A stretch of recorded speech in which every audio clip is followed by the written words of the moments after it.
പുഞ്ചിരി auto stand Kasaragod സംഘടിപ്പിച്ച ഇഫ്താർ സംഗമം ശ്രദ്ധേയമായി.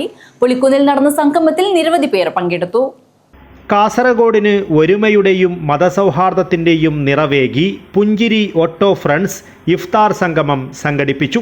പുലിക്കുന്നിലായിരുന്നു ഇഫ്താർ സംഗമം നടത്തിയത്. സംഗമത്തിൽ നിരവധി പേർ പങ്കെടുത്തു.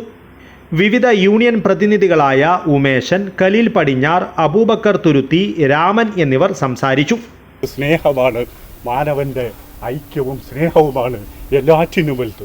നമുക്ക് മതങ്ങളോ ജാതിയോ രാഷ്ട്രീയമോ അതിനപ്പുറമുള്ളതൊന്നുമല്ല. അതിനേക്കാളും ഏറ്റവും വലുത് മാനവികതയാണ്. ഇന്ന് പിന്നെ പലയിടത്തും പല സംഘടനകളും നമ്മളെ അങ്ങോട്ടും ഭിന്നിപ്പിക്കുന്ന ഒരു രീതി ചിലയിടത്തെല്ലാം നടന്നുകൊണ്ടിരുന്നത്. അതിന് വിപരീതമായി ഒരു സൗഹൃദം എല്ലാവരെയും ഒത്തുചേർന്ന് കൊണ്ട് നടത്തിയ ഈ പരിപാടി Punchiri auto friends president Kaleel Thalangara, secretary Sunilkumar Chathappadi, vice പ്രസിഡന്റുമാരായ നവീൻ, കുമാർ മാന്യ, ജോയിന്റ് സെക്രട്ടറി വിജയൻ പരവനടുക്കം, ഖാദർ ദേളി, നാരായണൻ വെള്ളൂരടുക്ക, രവി മേൽപ്പറമ്പ് എന്നിവർ സംസാരിച്ചു. News bureau, Kasaragod.